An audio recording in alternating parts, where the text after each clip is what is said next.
This is the luxury world. Get inspired with us today and tomorrow. In this video brought to you by Luxury World, we delve beyond the surface to uncover some of the most closely guarded secrets behind the manufacturing and marketing of the world's most coveted watches.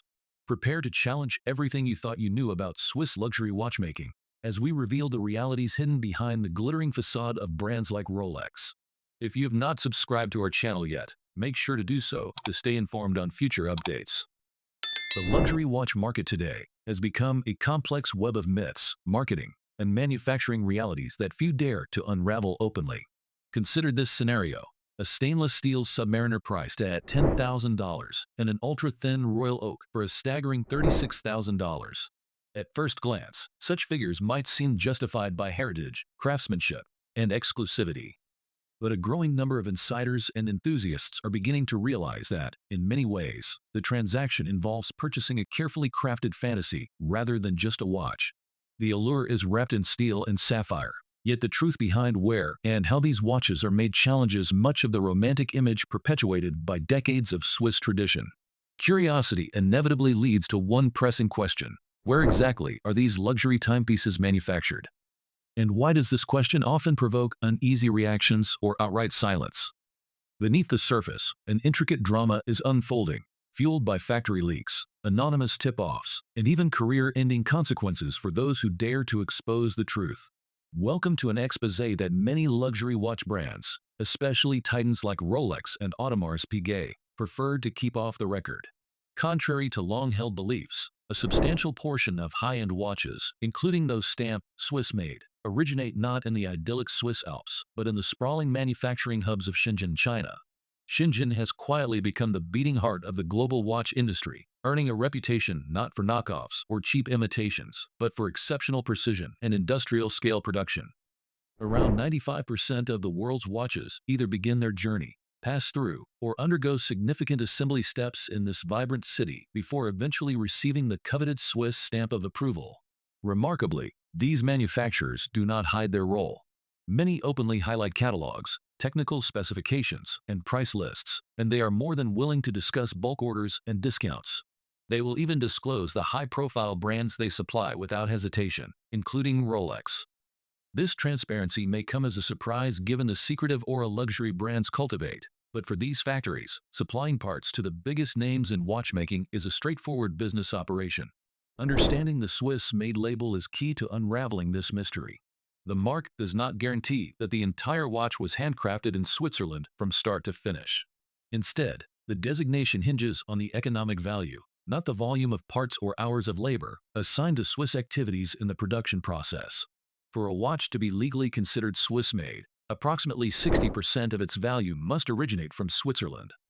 This means a watch could be assembled, machined, and polished entirely in Shenzhen, then shipped to Geneva for final assembly and quality control before receiving the Swiss label.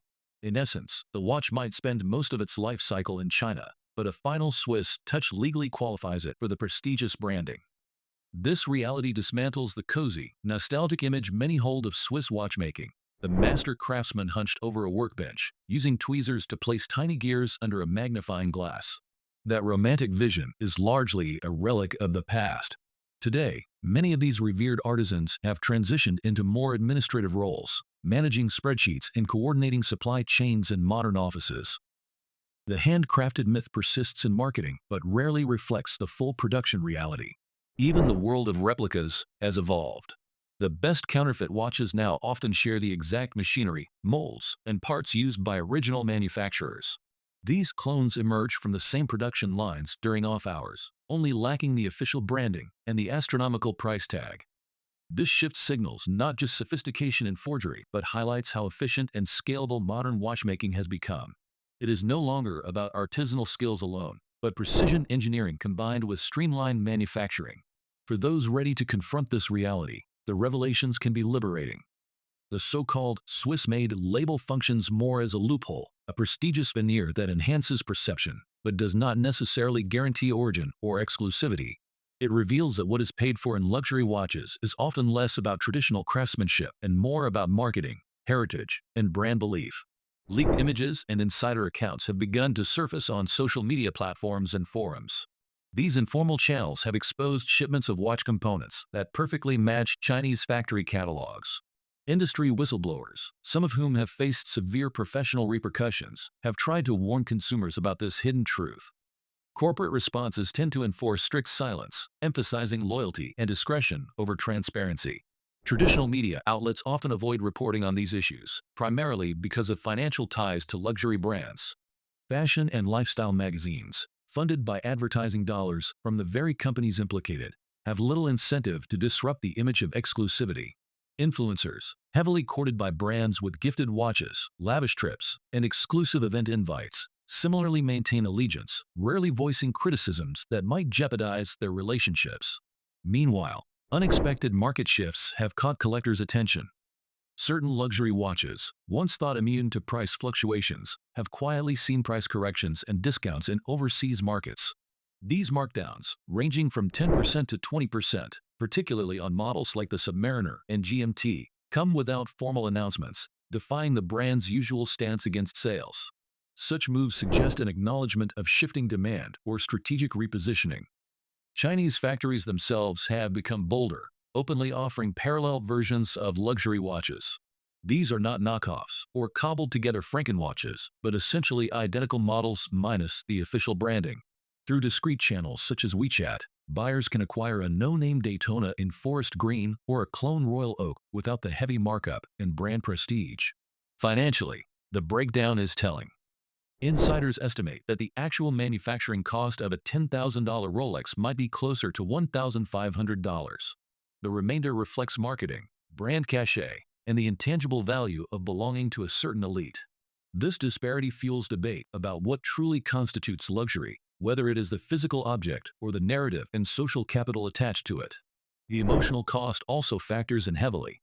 Even when a watch is of exceptional quality, the knowledge or suspicion that it may not be entirely authentic or made as traditionally believed can erode the owner's enjoyment. Subtle imperfections, such as a faster fading lume or a slightly off bracelet, can sow doubt. Wearing the watch can become a performance rather than a source of genuine pride, a constant rehearsal of explanations and justifications to friends and onlookers. True luxury transcends possession. It offers peace of mind, a quiet confidence that no explanation is necessary. If a watch disrupts this tranquility, no amount of shiny metal or prestige can compensate. The evolving watch landscape challenges collectors and buyers to redefine what matters: genuine build quality, transparency, and value. Looking forward, this shift opens a new path for watch enthusiasts. Without illusions clouding judgment, the power returns to the consumer. Whether choosing to pursue a Rolex, opt for a homage piece, or embrace a $200 Seiko, the choice becomes about authenticity and personal satisfaction rather than perceived status. The ultimate mark of sophistication in 2025 and beyond is understanding what is truly on the wrist and valuing that knowledge over marketing hype. As Rolex quietly adapts behind closed doors, some observers wonder whether it faces a crossroads. Would buyers still commit 5 figures knowing their prized Swiss Grail might have spent its assembly hours in Shenzhen? Or would they prefer a factory-built timepiece, free from pretense, with less drama and more honesty?